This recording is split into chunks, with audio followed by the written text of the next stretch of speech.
Baik, Bapak Ibu sekalian terkasih dalam Tuhan Yesus Kristus, sebelum kita membahas firman Tuhan, mari kita berdoa dulu. Tuhan Allah Bapa kami yang di surga, yang kami sembah dalam nama Tuhan Yesus Kristus. Bapa, saatnya Tuhan Engkau mengajar kami, dan kami percaya Tuhan bahwa pengajaran pada saat ini akan membuka Tuhan wawasan kehidupan baru kami ya Tuhan, sehingga kami bisa mengerti apa arti perkataan-Mu ya Tuhan. Beri hikmat kepada jemaat-Mu, beri mereka hati sebagai seorang hamba, telinga sebagai seorang murid ya Tuhan, supaya mereka bisa memahami apa arti perkataan-Mu dan menyimpan dalam hatinya. Bapa, Engkau juga berkati hamba-Mu ya Tuhan, Engkau berkati hati, mulut, pikiran hamba-Mu ini ya Tuhan, supaya apa yang keluar dari mulut hamba-Mu ini ya Tuhan, ada yang keluar dari hati-Mu ya Tuhan. Engkau yang beracara, Engkau yang mengajar, dan Engkau hanya memakai hamba-Mu. Hanya di dalam nama Tuhan Yesus Kristus, haleluya, amin. Baik Bapak Ibu, kembali bersama saya Pendeta Muda Agus Priyoatmoko SHSTH dari GKB Iman Sejati. Terima kasih Bapak Pendeta Henok yang telah memberikan kesempatan kembali kepada saya untuk membagi berkat di tempat ini. Baik, kita akan berbicara. Seringkali kita melakukan tawar-menawar dengan Tuhan, dengan apa yang kita terima atau kita rasakan atau keadaan apa yang sedang kita alami. Ada seorang teman saya, istrinya hamil dan dia sudah lama menanti kehamilan itu dalam kurun waktu yang lama dalam perkawinannya. Tetapi ada berita yang mengejutkan dia bahwa istrinya ternyata menderita diabetes yang tinggi sekali. Dan itu memengaruhi janin. Ada dua pilihan. Ya, mau pilih istrinya atau memilih anaknya yang selamat. Dengan menangis, dia berdoa kepada Tuhan. Tuhan, jika Engkau ya Tuhan menyelamatkan istri dan anakku lahir dengan selamat, begitu juga istriku melahirkan dengan selamat, aku akan melayani Engkau sampai seumur hidupku ya Tuhan. Dan itu betul, ketika anaknya lahir selamat, istrinya selamat, dan dia menjadi seorang pendeta. Satu kesaksian Bapak sekalian, yaitu yang saya alami sendiri, ketika adik saya yang di Kalimantan itu sudah lama, dia menikah hampir 10 tahun tidak punya anak, dan ketika ada berita dia hamil menjelang umur kehamilan 5 bulan, dia periksa ke dokter, ternyata kistanya membesar juga. Jadi berbarengan antara janin dan kista. Ketika itu dia ditawari sama dokter untuk memilih hidup Anda atau melangsungkan kehamilan dengan resiko kematian Anda juga bayi Anda. Dokternya, adik saya tidak berani mengambil keputusan, dia telepon saya di depan dokter, dan saya ngomong sama dokter, dokternya memberikan pilihan dan memberi solusi untuk melakukan kiret. Bayi itu digugurkan saja. Dan ketika itu saya marah betul Bapak sekalian. Saya marah betul sama dokter, dan saya lewat telepon saya marah-marah, saya mengatakan begini, apakah Bu Dokter itu Tuhan? Bisa menentukan mati dan hidup manusia. Mati hidup manusia di tangan Tuhan, saya bilang begitu. Biar adik saya tetap menjalani kehamilan sampai apapun yang terjadi di dalam nama Tuhan Yesus Kristus, saya bilang begitu. Lalu adik saya telepon, saya suruh pulang ke Semarang, ya, saya rawat, dan pada akhirnya dengan operasi sesar, bayi itu lahir, dan adik saya selamat, keponakan saya selamat, dan kistanya bisa diambil, dioperasi sekalian, diambil kandungannya sekalian. Ya. Bapak sekalian, seringkali kita dihadapkan pada hal-hal yang seperti itu di dalam kehidupan ini. Ya. Di dalam tawar-menawar dengan Tuhan, apakah kita bisa menerima jika itu memang kehendak Tuhan? Dan apakah dalam tawar-menawar itu Tuhan akan kehilangan otoritasnya karena mengikuti kemauan kita? Ada risiko yang harus kita terima dalam tawar-menawar ya. Nanti kita akan bahas dengan dasar firman Tuhan ya. Apa sih, bagaimana sih tawar-menawar dengan Tuhan ya. Baik, kita akan membaca di dalam nats kita pada hari ini yaitu Mazmur 103 ayat 14 sampai 16 ya. Saya bacakan Bapak sekalian Mazmur 103 ayat 14 sampai 16. Firman Tuhan berkata begini, sebab Dia sendiri tahu apa kita. Dia ingat bahwa kita ini apa? Apa Bapak sekalian? Kita ini debu. Ya, garis bawahi. Kita ini debu dan Allah ingat bahwa kita adalah debu. Adapun manusia hari-harinya seperti rumput, seperti bunga di padang, demikianlah ia berbunga. Apabila angin melintasinya, maka tidak ada lagi ia, dan tempatnya tidak mengenalnya lagi. Yang pertama, Allah sangat teringat ciptaannya manusia itu adalah dari debu. Yang kedua, kita seperti apa? Dikatakan di situ kita seperti rumput ya, di padang, tumbuh kering mati. Bahkan seperti bunga. Dikatakan ya, ketika angin melintas, wus gitu ya, kita rontok, hilang. Bahkan di tempatnya yang tadi pun tidak mengenal kita. Selesai, finish, game over. Ya. Perhatikan ya, ingat kita debu. Kita bukan siapa-siapa, kita debu. Ya. Kita rumput, kita bunga di padang gurun.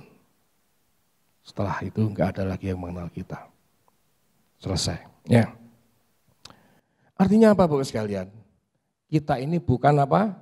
Bukan siapa-siapa di hadapan Tuhan. Kita bukan siapa-siapa di hadapan Tuhan. Debu, rumput, bunga, las hilang. Kesombongan apa yang bisa kita berikan di hadapan Tuhan? Ya. Di dalam perjanjian lama, konsep tawar-menawar sepertinya antara manusia dengan Tuhan sepertinya levelnya sejajar. Walaupun lewat para nabi, bahkan ada yang penampakan Allah ya, seperti api dan sebagainya. Bahkan kita mengenal tawar-menawar yang luar biasa yang dilakukan oleh Abraham kepada Tuhan pada waktu apa? Sodom dan Gomorrah akan dilenyapkan oleh Tuhan. Tawar-menawar yang luar biasa itu Bapak sekalian ya. Kalau boleh kita baca di dalam Kejadian 18 ya. Kejadian 18 sangat luar biasa ya. Kejadian 18 ayat yang ke-24 Kejadian 18 ya. Kalau boleh saya bacakan di sini kita akan sedikit membahas saja, poin-poinnya saja ya, perhatikan ya. Kejadian 18 ayat 24 sampai 32. Ya, judul perikop, doa syafaat Abraham untuk Sodom. Doa syafaat untuk Sodom. Ya, ketika mau dilenyapkan oleh Allah, Abraham menangis kepada Allah. Abraham berdoa kepada Allah, Tuhan jika apa? Sekiranya ada 50 orang benar di kota itu, apa akan engkau lenyapkan? 50 pertama-tama. Oke, kalau ada 50 tidak akan saya lenyapkan, kata Tuhan. Ya, tapi Abraham merasa, enggak ada itu 50 orang itu paling ya, dari sekian orang itu. Turunkan dia, Tuhan, seumpama 45 bagaimana? Oke 45, kalau ada orang benar tidak akan saya lenyapkan. Tawar lagi, Abraham tahu, enggak ada itu kira-kira 45 ya. Dia turunkan lagi, Mbok menawa Tuhan, 40 gimana 40 Tuhan? Oke, 40 pun tidak akan saya lenyapkan kalau memang ada 40 orang benar di kota Sodom. Abraham bimbang lagi, ada enggak yang 40 ya? Terus dia turun lagi 30 gimana Tuhan? Dia tawar lagi 30. Oh boleh, 30 boleh. Kalau memang ada yang orang benar 30 di kota itu, tidak akan saya lenyapkan. Pada akhirnya apa? 10 wes Tuhan, 10. Ya. Tapi tetap tidak ada. Tidak ada orang benar di Sodom. 10 dari semua penduduk kota tidak ada. Artinya apa? Brengsek semua. Berdosa semua. Akhirnya apa?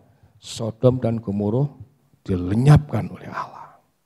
Ya Bapak Ibu sekalian yang dikasihi dalam Tuhan Yesus Kristus. Kalau kita mau baca adalah Daniel 3 ayat 20 sampai ayat 25. Rangkaian kejadiannya. Ya, mereka diikat lalu dilemparkan ke perapian, bahkan yang melemparkan karena saking panasnya mereka mati. Tetapi Raja Nebukadnezar melihat tidak 3, tetapi 4 yang menari-nari di perapian. Lalu Raja menentahkan semua untuk keluar ya, dan rambut mereka tidak terbakar, jubahnya pun tidak terbakar, bahkan yang luar biasa bau api, bau bakaran pun tidak ada pada mereka. Luar biasa Bapak sekalian.